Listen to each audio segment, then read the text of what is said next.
Become a sustaining member of the Commonwealth Club for just $10 a month. Join today.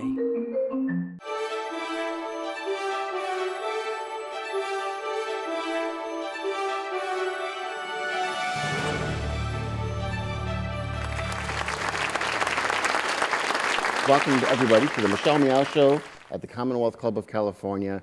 Thanks for being here, whether you're here in our air-conditioned auditorium or you're at home, hopefully somewhere staying cool and watching or listening to us online. I want to begin with a quick thanks to our generous sponsors and supporters of this program today. Gilead Sciences is a generous supporter of the Michelle Meow Show at the Commonwealth Club. And thanks to Movable Ink for helping to make today's program possible. We want to thank our partners at Open House and Open House Leadership Council on Queerness, Race, and Privilege. So, we're going to have a lot to talk about today. To get us started and to lead us through our discussion is Michelle Meow. She's the host and producer of the Michelle Meow Show and a member of the Commonwealth Club Board of Governors. And if you forget which person she is, just keep remembering she's wearing bright yellow. Michelle, take it away. Oh.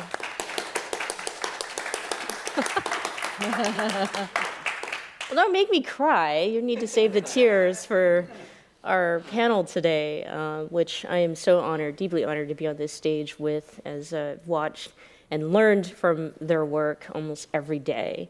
Thanks so much for joining me here at the Commonwealth Club. If you're new to the program and here for the first time or watching for the first time, the Michelle Meow Show is your A through Z, covering the LGBT, LMNOP, and everyone in between. Today, our discussion is focused on anti-Asian violence, but with a very specific focus, the queer trans API community. And so our speakers today include Morningstar Vancil, who's activist and artist. We have Anjali Rimi, who's president and co-founder of Parivar Bay Area, and Cecilia Chung, who's senior director of strategic initiatives and evaluation for the Transgender Law Center, also health commissioner for San Francisco and founding producer of Transmarch. And there are a lot of ands for all three of our speakers today, and I'm sure you all know. So let's give a warm welcome to our speakers.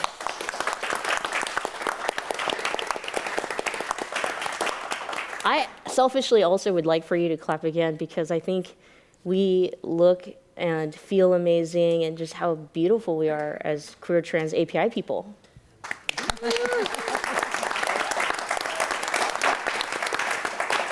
So it's tradition here, yes, if you've been to a program, we share coming out stories to kick off. But I thought that, you probably have heard each other's coming out stories, especially from our three panelists before.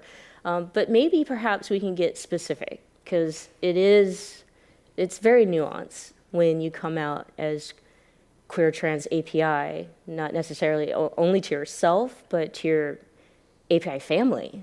Mm-hmm. So let's start with Morningstar. Hi, my name is Morningstar Vancil.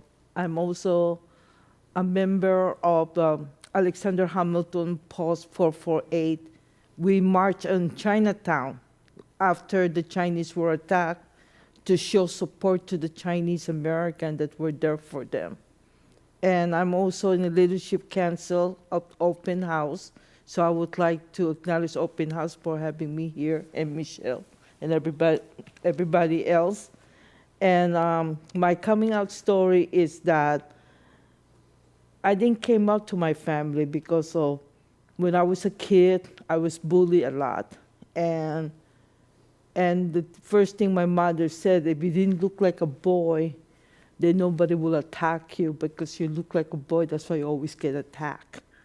And the first time I was attacked, I was in San Francisco, and I was working at the homeless shelter. When I got out of the shelter, I had the hat that said Pride, and 5 men attacked me, and I was scared I was going to get raped. So I fought back, and a homeless man helped me out and called the police. The police were called, and they took me home. The next day when I went to the police station, there was no report. And when I talked to Cecilia Chong about it, she said because nobody got arrested. So so they didn't have to report about it. Nobody got arrested. So that means that someone like me will not be on the record. And so I went to therapy because it was very traumatic for me, because all my life I've been attacked. It could be racism, could be homophobia, could be sexism, could be transphobia, all about. And what happened is it was the year of the dog in 1994, and for the first time, at that time was gay and lesbian were coming out of the closet at the Chinese New Year. So we had the band, the San Francisco Pride Band. There were birds, we were behind, and we had Rainbow Dragon right behind us. What we decided to do was to cover our face with the phoenix, rises from the dash. And there was a lot of my brothers and sisters who didn't want to come out to their family or didn't want to come up to the job because they could get fired. So we had their names in here, all their names. While we went to Chinatown, before we went to Chinatown, there was a lot of intimidation that they're going to attack us. They're going to do something to us. So we went to Chamber of Commerce to ask permission if we could be in a parade.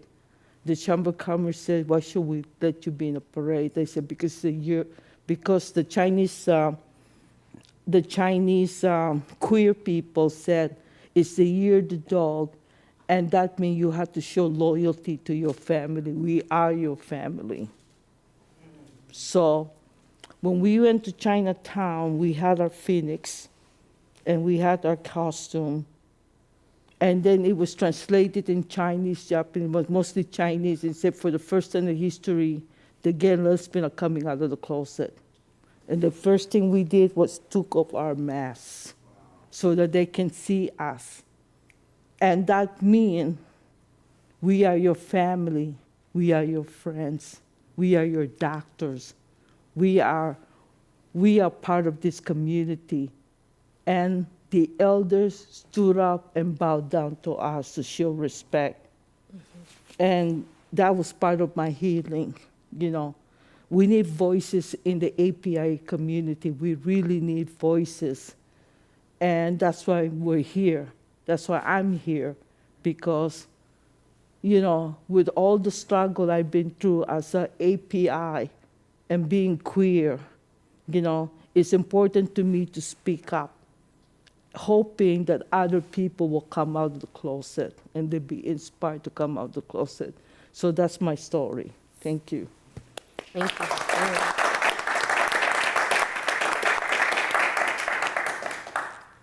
Cecilia. Okay, so I have a very different story, I think, because I am an immigrant from Hong Kong. I was born and raised and left Hong Kong to go to school in Australia when I was 15, and then migrate to this country with my family in 1984. So my first time when I encountered violence and discrimination, it was in Australia, actually. And it wasn't necessarily about being Asian or being immigrant, but it is about not being white. And because, you stand out if your entire class are white students, and then there's you, and so that's what happened with me. And I got a lot of bullying happened to me. At the time, people would say things like, go back to your country, get back to your boat, calling me dish face, moon face, socket face, and also because, my aunt made me rice for lunch. And so it was in one of those flask, and unbeknownst to me, two of the students actually broke a bunch of pencil and stuck it in my in my food. And you know, the kind of things that they do, I don't know whether they see that as hate.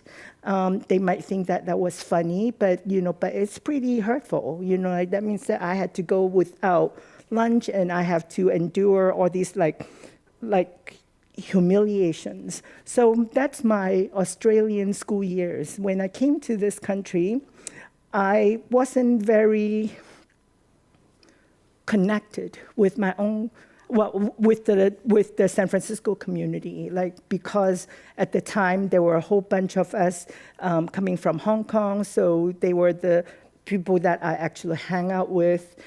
So I'm kind of oblivious. You know, it's 1984. That was like at the height of the HIV epidemic. But I didn't think that it would affect me because there were no pictures of Asians or Pacific Islanders who has AIDS and died at the time. You know, there were no pictures, no representations. So I thought it wasn't any of my business. Of course, you know, the irony is like 10 years later, I tested HIV positive myself. So I have 3 parts to my coming out stories. The first part was like coming out to myself, knowing that I was attracted to boys. I was 4 years old when the first boy kissed me, and I know that I like being kissed by a boy. So I don't know what to call it. You know, like I didn't know like what sexual orientation was at the time, and definitely didn't know what gender identity was. And the second time I came out was when I was 11, when I was playing the role of a belly dancer in one of the school play. And so I got the license to put on these like belly dancers outfit and makeup on my face, and I felt liberated. That was the first time I actually felt that I felt comfortable in my own skin. And, you know, but that kept a secret to the world until I graduated college here in San Francisco. And I came out to my mom and I said, Mom, I think I want to transition to become a woman. And she said, can you do that while your dad is sleeping? So I say that's not quite what transition is about. You know, like, so, and I don't want to live a lie. So because of that, you know, I didn't speak to my family for 3 years. And during that time also, that's when I actually lost my jobs and I became homeless. And I was like engaging in street economy to survive. And during that time, I was attacked. And I don't think that it was attacked because I was trans, and I didn't think that I was attacked because I was Asian, but I was attacked because I was a woman, and they want to demonstrate they have power over me. And they were trying to sexually assault me, and when I struggled and fought back, they stabbed me. So, you know, that's when I realized, you know, like, I need to do something for myself. You know, I need to fight for my life. And what that means at that time was 1995. That means that I need to straighten my life up. You know, I need to deal with all these demons and to really find a way to make peace with myself, with the world, and looking at like what that calling was for me. And that's when I started going into recovery, and I go into services. And through services, I see how little resources there were for us. And that's when I got into advocacy work. And I've been stuck in the advocacy world ever since. So I want to say I actually have learned a lot from the LGBT community, especially the BIPOC LGBT community here in San Francisco, especially when I was on the board of Pride, like with Morningstar, for instance. And my first mentor was a Black gay man who, what church was Calvin? Do you remember? City of Refuge? No. He was with Glide. Yeah. Oh, yeah, with Glide. So he was with Glide, and you know, like, and so that was the first time I realized that religion and my queerness can coexist in me. but it doesn't mean that I get religious. But it's good to know, so I don't have to like focus so much on being someone who's condemned to go to hell. I'm going to stop here because I can go on and on, but I think I want to save some room for my sister, Anjali. Thank you. I'm Anjali Remy, pronouns she, her, they, them. And it's really an honor to be on the stage, but more importantly, to be with Morningstar, who has really trailblazed, and with my mentor and someone I've looked up for the last 20 years, Cecilia. So I'm getting a little emotional, but coming out, I think happens, in my instance, out of two things, either out of fear or love. When I came out as API, as a South Asian, we are trained to not think that we are Asian. We are the ambiguous non-whites. So we try to not fit into this mold of API. We want to be more attached to the white, and we kind of feed into the white supremacy in the society. So I have a lot of coming out stories, and I don't want to hold everyone up. But the three instances I'll give you is, I come out every single day. Some of you know me as Remy. Some of you know me as Anjali. Because this is my journey. I'm coming out every single day as who I am.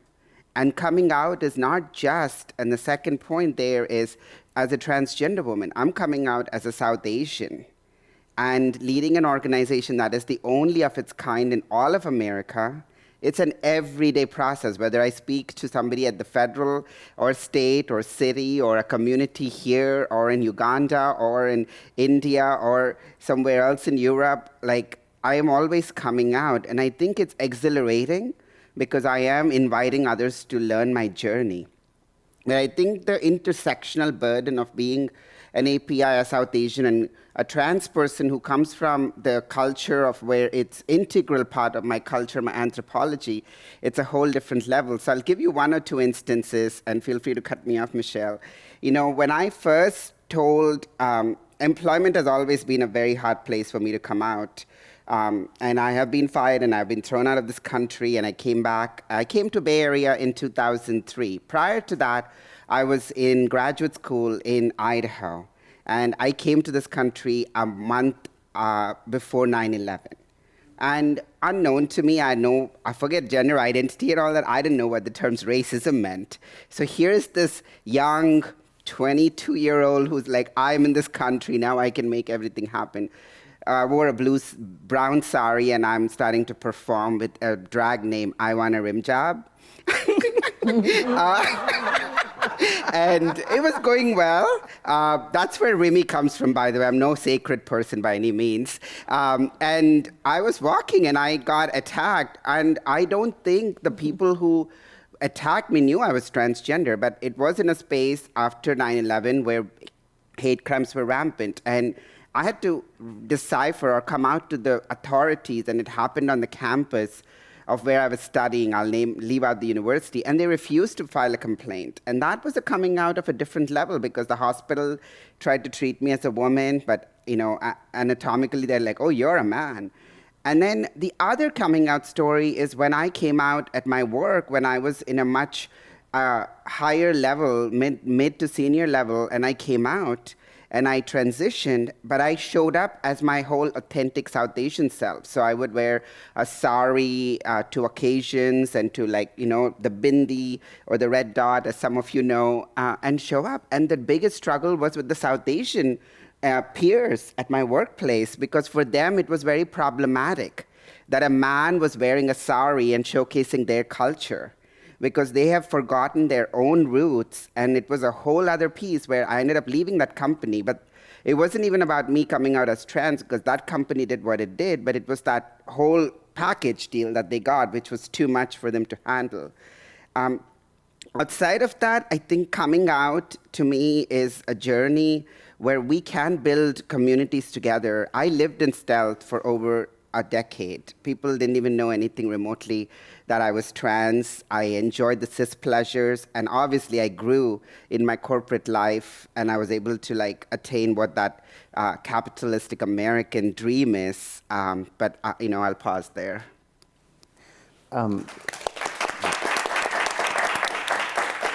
I'm interested, and Cecilia, you spawned this question in me when you mentioned being estranged from your parents for 3 years and such.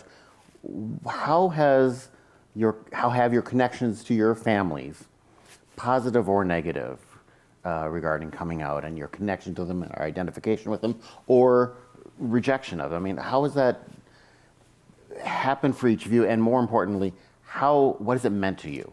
You know, what did you want to keep or retain or change in that relationship? And maybe we'll just go the other way down the aisle. So start with you, Anjali. Thank you. You'll get to hear me again so quickly. I think for me, family is much more than just blood. It's that comes in when the whole world walks out.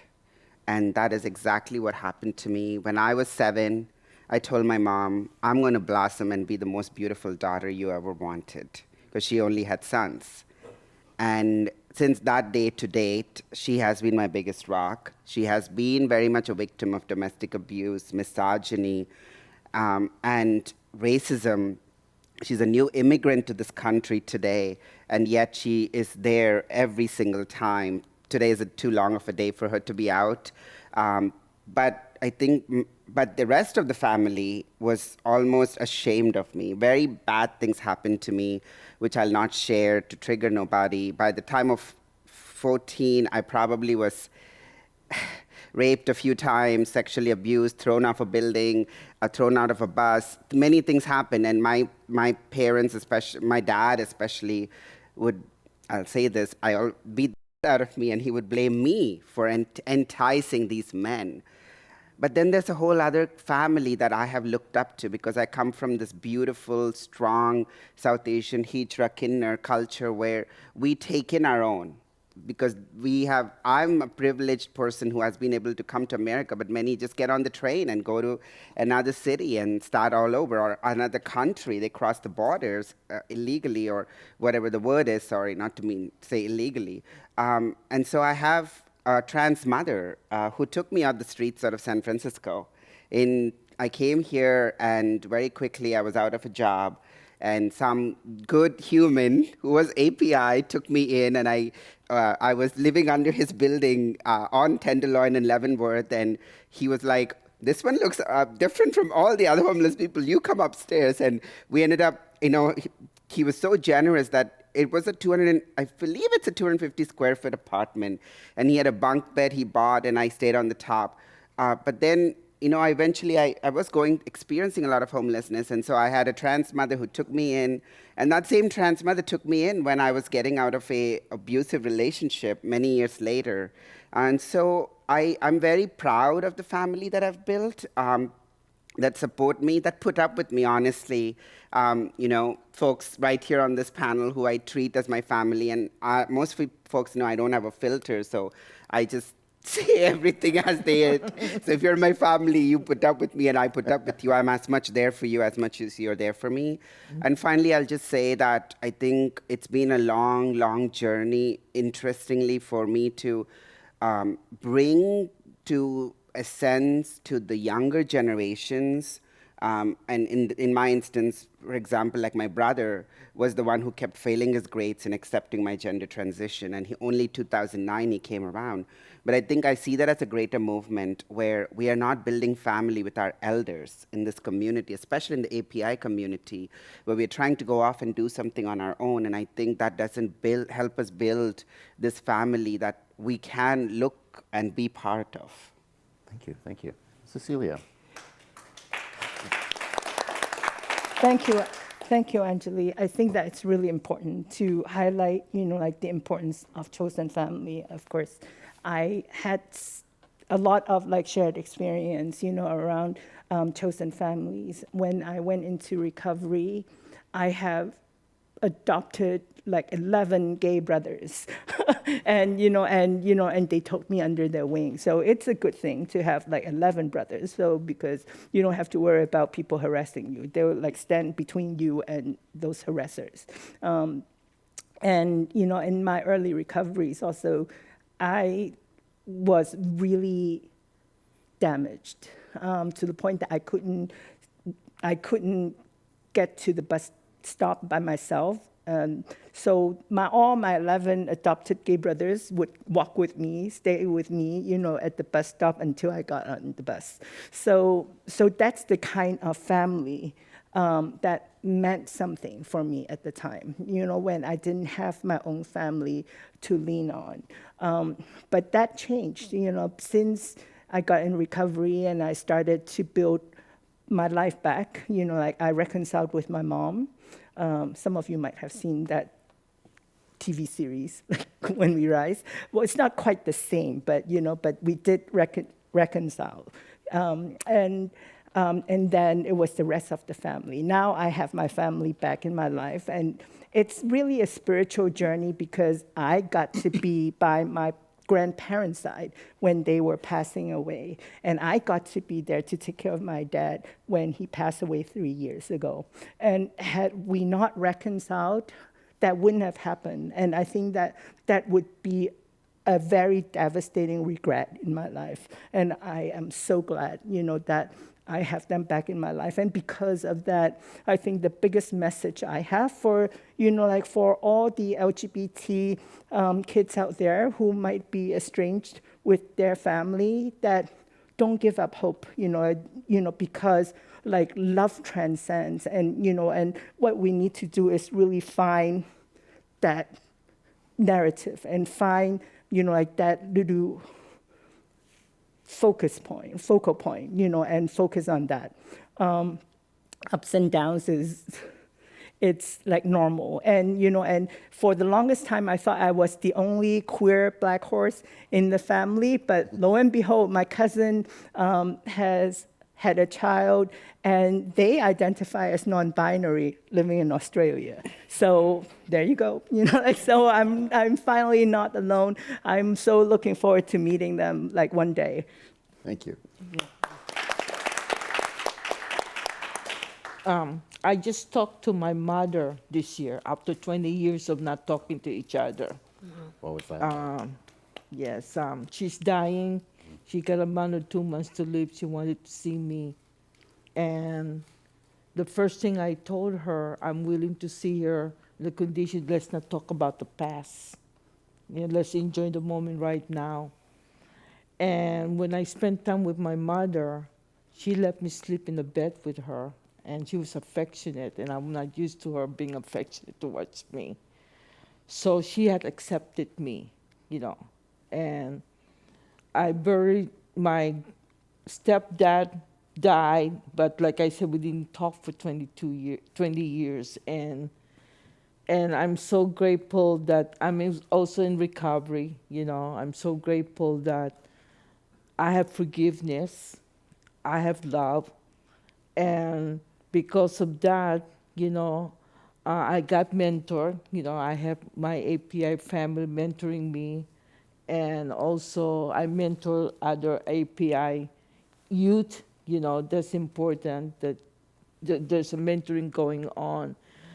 One of the things that I appreciate my life today is I do have family, which is my community. And I'm grateful that I'm active at Open House, it's LGBTQ plus seniors. And I attend to a lot of their support group. So when my friend my ex-lover died of AIDS,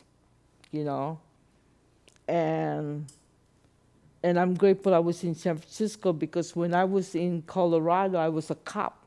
I got kicked out being a cop because I was gay. And nobody will hire me because by looking at me, you can tell I'm queer.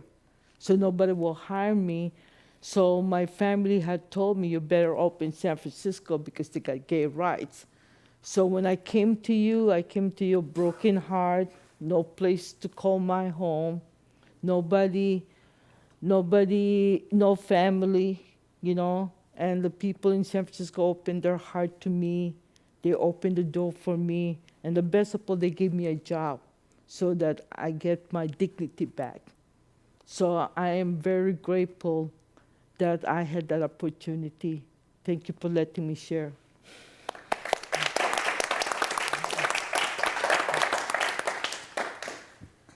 I want to thank all of you for being so, continue to be so courageous each and every time, the community asks for your stories and how important they are. Hearing them over and over again and then comparing them to the stories that we're seeing in mainstream media as they report a little bit more now on anti-Asian violence. It's obvious, and glaringly so, that what's missing from the narratives are the LGBTQIA plus stories. And, the cisgender, oftentimes heterosexual AAPI leaders who are now starting to pay attention, collect data on some of these reports, we're even in the news, as journalists and reporters, are not necessarily gathering these stories as well. For example, in a trigger warning, I'll go back to the shooting in Atlanta in which 6 Korean women were murdered. There was this big conversation about the hypersexualization of Asian women and their bodies and gender violence.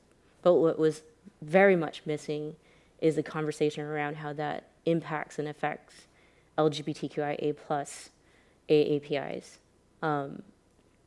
It's almost a daily occurrence in our life. You all have shown us through your stories how much you have been through. I would love to hear your unvarnished and open, comments around this other kind of violence, which is the erasure and silencing of our voices, and sometimes from our own broader API community. Who'd like to go first? I guess I'll go first because they've both gone first. So I think that it's really disheartening to see how we are being viewed and the stigma it continues to impact our lives as queer LGBTQ folks in general, and then the anti-Asian piece is just like the icing on the cake, because when you peel this onion, as soon as you stop at LGBT, it seems like those violence are justifiable. So people say, "Oh, you deserve it," and then it got, swept under the rug. And sadly, it still hasn't changed much today. When we look at the shooting in Atlanta, you see that shooter actually blamed those women, for being temptation to him, and for us, we get to hear that from the conservatives, how we indoctrinate their children, and so we deserve to die, we deserve to burn in hell. So it doesn't really matter what race we are, as long as there are sexism, as long as there are transphobia, homophobia, and also white supremacy around, and classism, we are going to see this, so. And the underlying piece about these are definitely about their lack of understanding and acceptance of who we truly are. Yeah. Yeah, just to add to that, I think it's very layered when we start looking at an individual for what their intersectionality is. And we don't live in a society that's multiculturalism driven, but it's very white supremacist. And I've said that a few times because I honestly believe that that's what we're breathing every single day, right this moment. And we don't fight the overlapping marginalizations that we have, whether it's anti-Blackness in the API community or the xenophobia in the greater LGBT community of immigrants and refugees. We are going to continue to see this. And I think the case in point is that these large movements, and I hope I don't get sued for saying their names, the Black Lives Matter or the Stop AAPI Hate, I'd like to see what data they have of this intersectionality. I was trying to find this at a California level, and as latest as yesterday, I was being told, no, there isn't that data really available. I'd like to see and challenge what we see at these protests that happen in San Francisco, which are very needed, of why they do not highlight or bring about the victims that are QT API. two instances I'll give you. July 23rd, I was attacked right here in the city. And June 5th, there was a Nepalese man, sorry, I didn't mean to discuss too much of their personal identity in Oakland, a day after we had done the QT API gathering. And they have never been brought into this movement of Stop API Hate, because I think we're all operating from a mindset of scarcity, and we want to be the ones that can fit in and exist and prevail. And until we kind of break down those barriers, and I say this with a heavy heart because I think we kind of pit against each other in marginalized communities. And when there's such dissidence from the cis heteronormative folks that we don't exist or we can't be in their spaces, it becomes very difficult interacting with them. And the pandemic showed it to us. And I was witness to seeing, the South Asian community, was transactional, was conditional. Oh, can you do a photo op? Can you be the trans person we've supported so we can look progressive and inclusive? Oh, the pandemic is over. We no longer have any support we can give you. Thank you very much. We'll see you next time when the pandemic happens. It's so transactional that it breaks your heart because you are trying to live. The gender identity is just one part of your dimension, right? You're trying to be in this community. You want to speak the language, you want to eat the food, and you want to be part of it.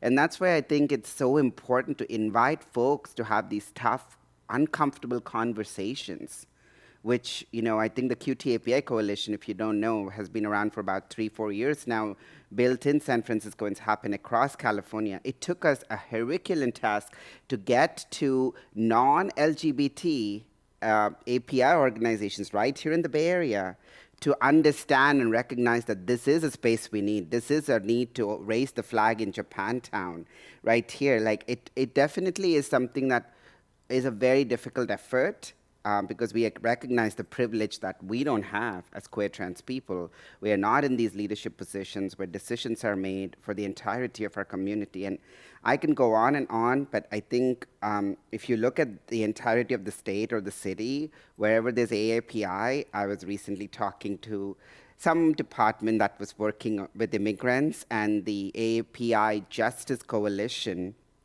has never heard of API trans immigrant folks, and or have our inclusion in part of it. I'm not trying to single them out, but I think it's a very difficult journey that we have to transcend, because I think rest in peace the Queen, but 3/4 of this world was colonized, and every Asian country, the global South, as I say, has been put with this mindset that we got to belong, and to belong, we got to leave behind our identity. And being trans or being queer is a Western thing. Like, all these things need to be broken down, and that's why I walk into all those spaces knowing very well that some auntie is going to give me the stares, and some uncle is going to make a pass at me to ask me to come to the restroom with him. I don't really, at this point, I used to be scared, but at this point, if it's not me, then who else?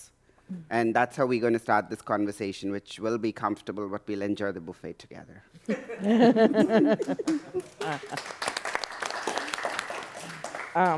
Education is very important to me. I was at the Human Rights Commission with Cecilia Chung. She was our commissioner. At that time, it was like bi, gay, and lesbian. There was no transgender. There's no queer and stuff like that. And we had to take classes, how to approach someone, how to talk to someone about trans issue and stuff like that, and how to be non-judgmental. So the rest of the alphabet got coming. We even have intersex at that time. This is 15 years ago, 20 years ago. We have intersex, we have transgender, we have queer, we have allies or asexual. We have the rest of the plus, right? And then gender queer, gender fluid, and so on, gender non-binary, and so on. So I was in the closet. That's the reason why I took this class, thinking, or maybe if I research, then I will know something about me, because I'm a drag king too. and I'm non-binary.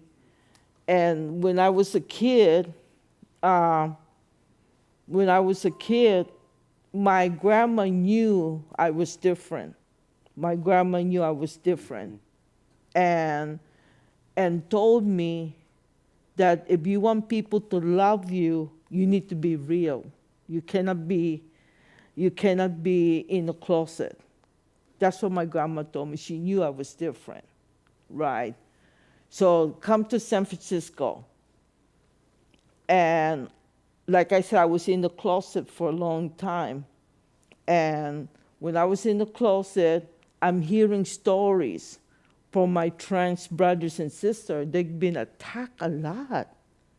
And then I noticed when you look at Bay Area Reporter or all the newspaper, there's no report on attacking queer API or any queer people. There's nothing in the news, about the attack.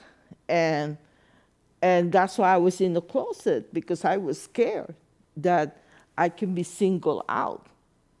And then once I came out, I feel relief to be real,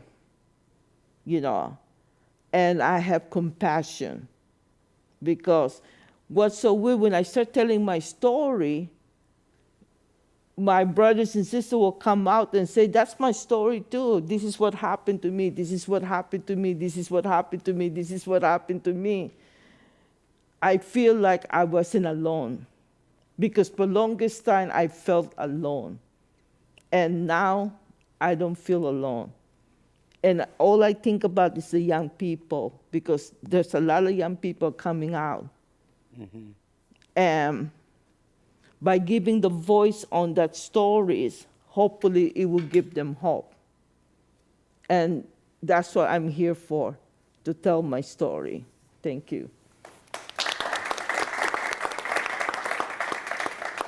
We were discussing in the green room before we came out here how, talking about so many more people these days are focusing on issues of racism and sexism and homophobia and such, and what that might portend for the future. And my thoughts were kind of like, I think there are a number of us in this room who are old enough to remember in the 1970s, that was also a time when issues of racism and sexism and, kind of addressing some serious structural, social, and political and economic issues in the country were brought to the fore.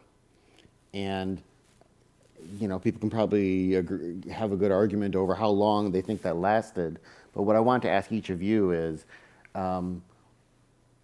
if you believe that, there has been a bit of an awakening among at least a portion of the people, what can be done, what should be done to not just keep it going, but to focus it on the areas and the places that can have the most effect and the most good? So, Anjali, you first. I think in the 20 plus years that I have been on my true journey, I've seen the organizing get more meticulous, get more thorough, get more sophisticated, and obviously technology has forwarded us, this right here. Many folks are watching virtually too. But I think the biggest win there is that we are organizing, and in a space like San Francisco, we are the template to the world for many things. And I think we can continue to do that. But the introspection we need to do is, how are we actually going to come together? It's as simple as that. And that coming together needs to be centering the most marginalized. And you've heard me say this, but unless we center Black trans folks in the movements, in social justice causes, we are never going to get liberation. And the layer above that is, unless we center trans folks in spaces that are of a certain marginalization, whether that's immigration, unemployment, rural, or economic, deprivation, we're never going to get to that ultimate liberation. And also, I want to say something around this journey that we are all on.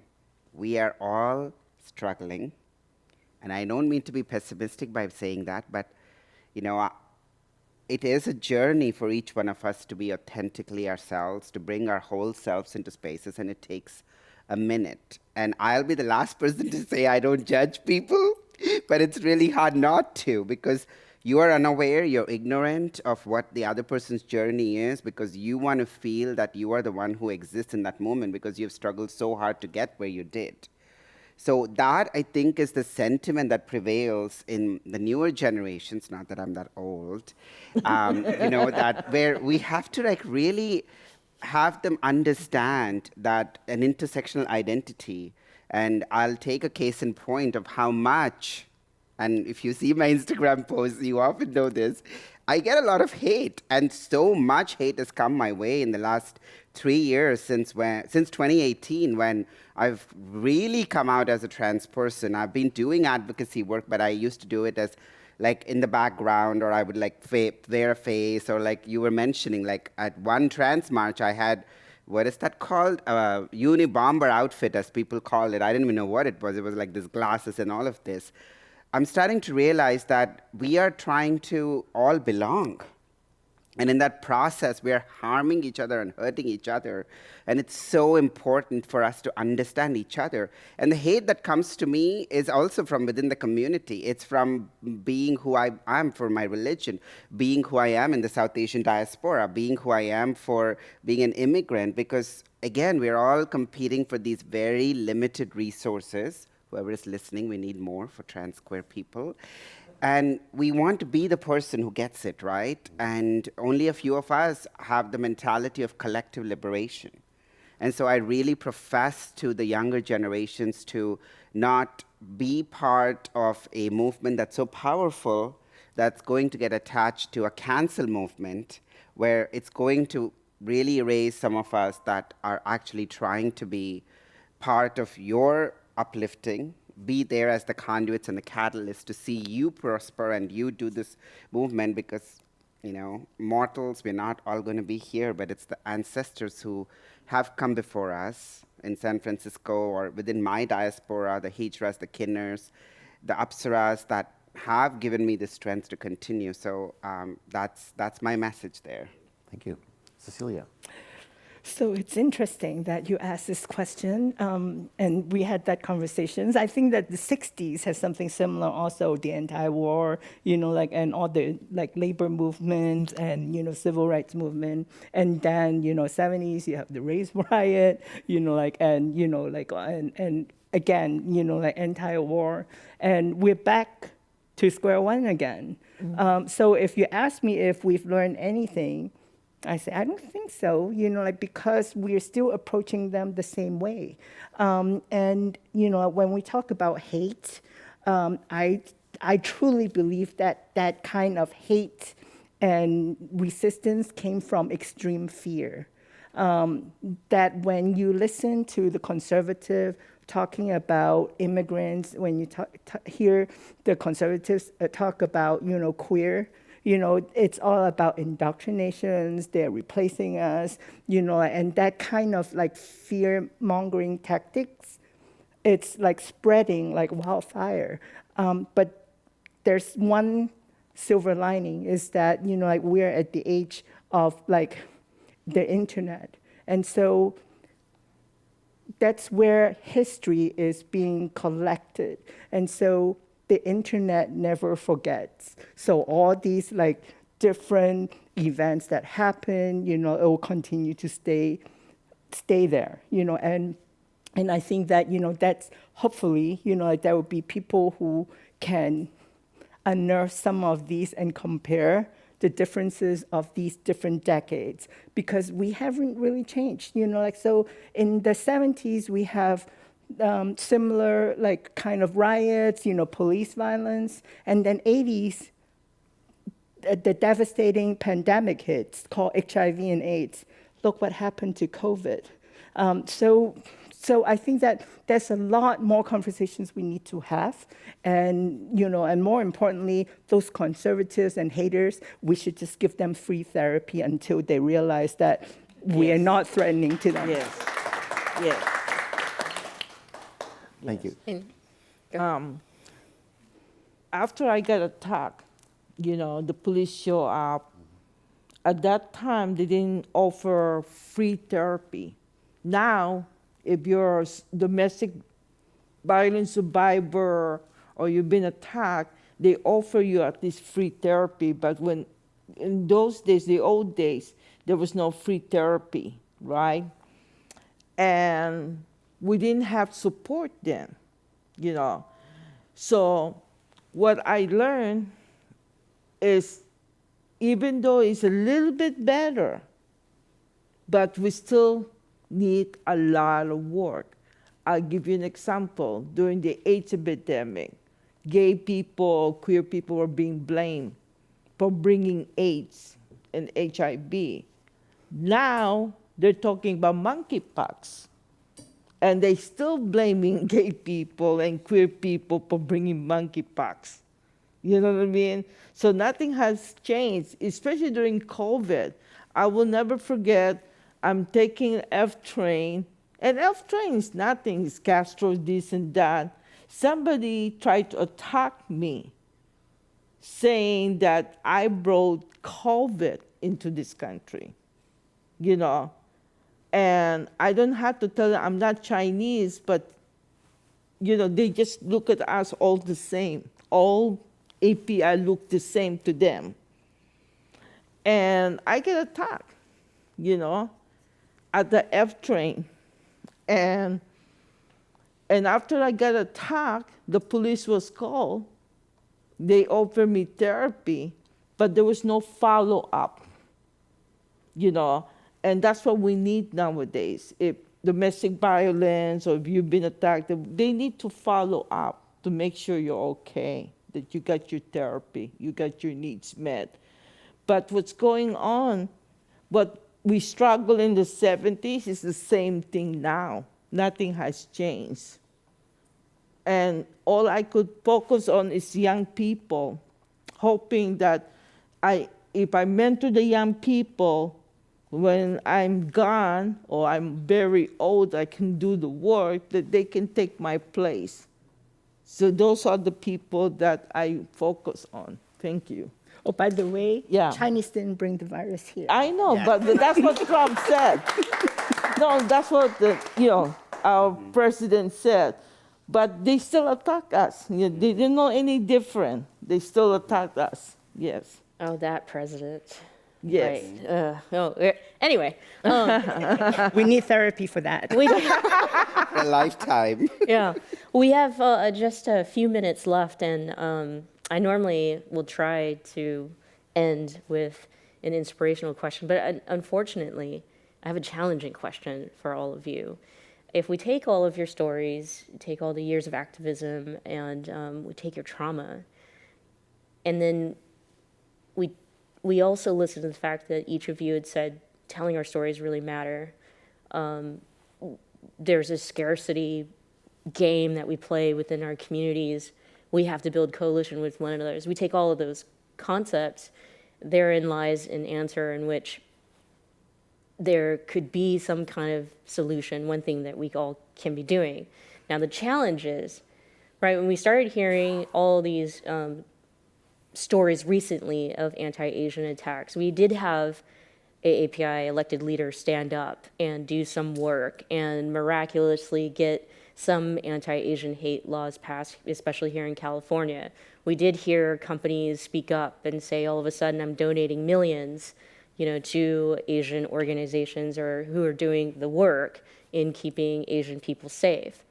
I don't have the metrics in terms of how that trickles down to queer AAPI folks, nor do I have the metrics for even how the LGBTQIA+ community with its limited resources stand up, or do you know what I mean, have specifically given for help in our community, which sounds like we do need it. Like you can't just say one day, hey, I'm gonna ask somebody for help because I'm Asian, or one day I'm gonna ask this LGBTQ organization because I'm LGBTQIA+. We can't separate those identities. And so that the challenging part of this question is, well, who are we supposed to talk to? Who do we ask for help? How do you prioritize your activism prioritize who you speak to in order to get the help that we need. I'm going to start with Anjali only because Yes. I feel like you've been waiting for this moment. Okay, since you asked, you start with each other, and I'll give you an example. You know, the vice president of Parivar is an Indo-Caribbean, African, Caribbean, South Asian trans woman who is so different from my journey. And until I heard her journey, I didn't realize that not only we are sharing this oppression, but we're also sharing the resilience with one another. And so I really, really ask for us to talk to each other, because we are no better until we are all together in this.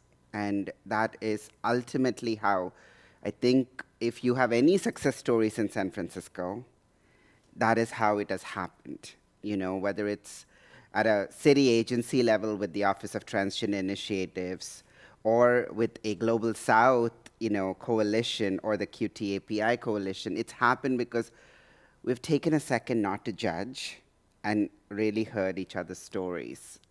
But I think we should also recognize that there are people in power, cis heteronormative people, that need to hear our stories. And we need to be powerful beyond measure in being in their spaces, in being able to have access to them, and require them to be available to us. We elected them, or we helped the society help them employ their privilege to get where they did. And so they rightfully owe us many things, right? There's no negotiation about that. And the third folks that we need to talk to is the newer generations. I am getting old, I'll admit. So I am looking I am looking for the newer generations to bring all of us together. Because I don't think when I was transitioning, I knew what non-binary was. It's something that we are all learning. The LGBTQ alphabet soup only goes growing bigger. And ultimately, we shouldn't have to go and say, I'm a gay person, I'm a queer person. We should just be able to assimilate and live our life wholly. So I think I really look to talking to the new generations to kind of guide them on the right path, to really look out for the folks that have been left behind, the folks that have been attacked, the folks that have been doing the work since the 70s, and the folks who are becoming unsung heroes. And this morning I was looking at a photo from Trans March, and it was a photo of Rachna Mudraboina, who is been the key person that has saved thousands of lives in India through our work. And then I was looking at Nikki Kalma. These are individuals who have done work for decades. And I can't say this without getting emotional, but how much of mental trauma and the journey and what all they have to endure, even today, to be themselves, but still doing this work. That is something that newer generations can never forget, because at the end of the day, we have built a better society for them, and I have been a recipient of that. And we have got to make sure we talk to our elders, and we make sure we center them, and that's how we further this movement. Thank you.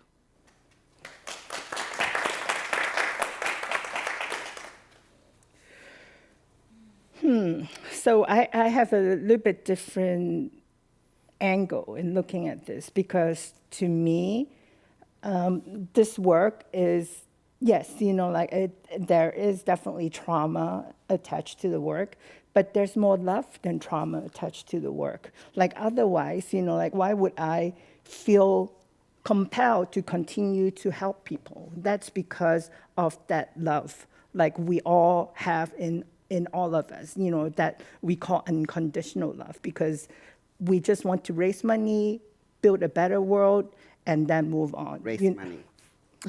Well, but that's also where part of the unconditional love needs to happen, is with the resources, funders. If they can ask for fewer reports, but more focus on learning from the community what needs to be funded, the world might get changed for the better quicker. So if you haven't read the book yet, I would highly recommend it. It's Decolonizing Wealth, and it's really about how do we like pull resources together so it benefits all of us.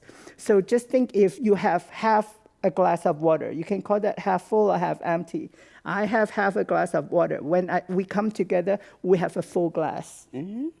So that's why collaborative impact is essential. We need to do cross-movement building, and we need to really learn from each other.